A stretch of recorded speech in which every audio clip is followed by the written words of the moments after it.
So, yan mga kabayan, sa mga nagtatanong pala sa akin, no, kung magkano daw yung ginastos ko papunta dito sa bansang Greenland.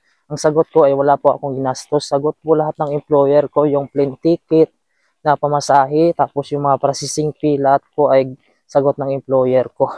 Nanggaling kasi ako sa bansang Saudi Arabia, bali 6 years ako nagtrabaho doon.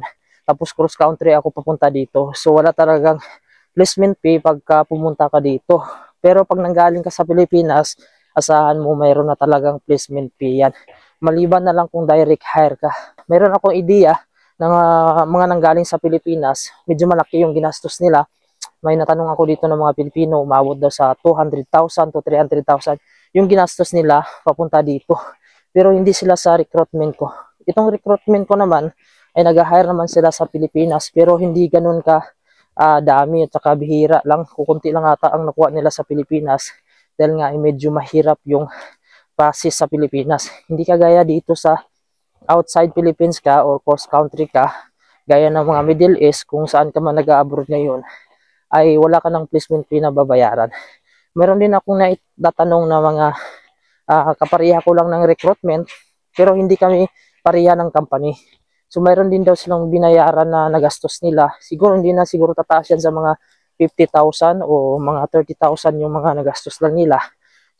Siyempre, hindi naman kasi lahat ng mga employer dito or company na sasagutin lahat ng mga gastusin mo. At least, hindi ganun ka laki gaya sa Pilipinas kung magpa-process ka sa ibang mga company.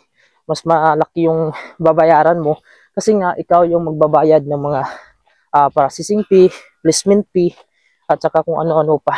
So yung mga kabayan, may hagdan dito. So aakyat ako dito. Ganito kasi yung mga daanan dito kadalasan. Kasi yung lugar dito ay bundok siya ng mga bato-bato. Kaya mga kabayan, huwag nyo naman kalimutan i-follow ako dito sa aking TikTok. Mayroon din akong YouTube at saka Facebook page. Pinoy in Greenland pa rin. Para updated kayo kung every time na mayroong job hiring dito, job posting. At saka i-follow niyo din yung page na Work in GL kasi doon din sila nag-post ng mga job hiring. Saka ito po yung lugar dito mga kabayan. Saka hihingalin ka talaga dito pag naglalakad ka. Lalo na pagka medyo malayo. So yan. So dito na tayo sa tuktok. So ito yung paligid natin dito. So ito yung view ng Greenland. Panahon ng winter. So hiningal ako. Yan. So medyo maingay kasi may nagtatrabaho pa doon kahit linggo. Saka ito dito, yan, ilog yan mga kabayan.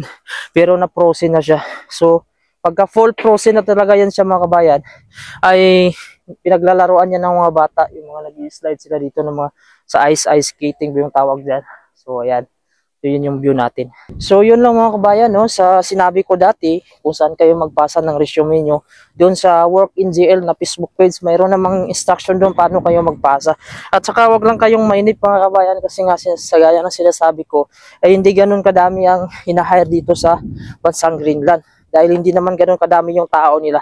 Sa ngayon kasi ay nag-uumpisa sila dito mag-expand ng mga building.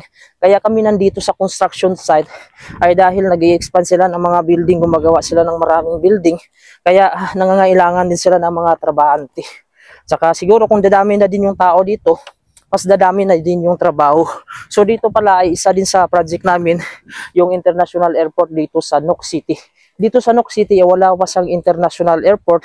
Bali pagka sumakay ka dito mga kabayan, sasakay pa kami ng domestic dito, papunta doon sa kabilang part ng Greenland, kung saan yung tinatawag na Kangerlussuaq, doon yung International Airport, sasakay ka papunta ng Denmark. So pag nag-open ito mga kabayan, ang sabi nila mag-open daw ngayong December. So hindi ko alam kung matutuloy ngayong December, kasi parang hindi pa man natapos yung hi! May nag-hi sa atin sa taas, nag-vlog ako. So, nagtatrabaho sila dito kahit Sunday. So, dito pagka masipag ka sa Greenland, kung kaya na lang katawan mo araw-araw ka magtatrabaho, ay okay na okay dito kasi okay naman yung kitaan dito. Ayan. Saka mga kabayan, kahit naman na magbabayad ako ng placement fee siguro na mga 200 to 300,000, ay kakagatin ko pa rin ang pagpunta dito sa bansang Greenland. Dahil nga worth it naman pagdating mo dito kung sa kitaan lang yung pagbabasihan. Pero hindi ko naman nilalahat mga kabayan. Gaya ko ako ay isang construction electrician. So maganda talaga yung kitaan dito sa amin. Dahil nakakapag-overtime kami araw-araw. at saka nagka-extend kami ng oras, kaya medyo malaki yung kitaan namin. Pero sa iba naman dito, hindi naman ganun kalaki yung sinasahod, pero mas okay na siya kumpara sa ibang lugar na sinasahod mo, at saka medyo tahimik no lugar dito, peaceful, walang makikialam sa'yo. So kung napapansin nyo, wala talagang katao-tao. Ayan. So alas 10 na dito, mag alas 11 na ng umaga dito, pero wala pa ring araw. So ganito dito sa panahon ng winter ay wala talagang araw na makikita, birang-bira lang. Minsan alas 12 hanggang alas 2, 2 oras lang mapapakita yung araw. Minsan wala talaga siya sa buong panahon. So ngayon makulimlim na siya mga kabayan. At saka mga kabayan, kung mayroon pa bang ibang na-hire maliban sa akin. So mayroon pa ibang na-hire sa company namin doon sa Saudi Arabia. Magkakasama talaga kami sa isang company. So bali 10 na kami dito sa bansang Greenland, pero kalat-kalat lang kami. So 2 kami dito sa Nook City. Tapos yung iba naman sa ibang part ng Greenland. May carpenter, mayroong plumber, may driver, tapos electrician. So yun yung mga skilled mga kabayan na kinuha ng work in GL. Kasi kami ang nauna dito nung kasama ko, 2 kami electrician, hanggang sinabihan ko din yung mga kasama ko sa company ko sa Saudi Arabia. So nagantay din sila mga kabayan, so hindi din ganun kadali yung pag-apply nila. Kasi nga lahat naman dito ay titingnan talaga ng employer yung mga papel nyo. Paswerte kung makuha talaga yung papel nyo ayon sa inyong experience. So wag lang kayong inip, at saka wag lang kayong magmadali mga kabayan kung para talaga sa inyo ay ibibigay talaga itong trabaho na to.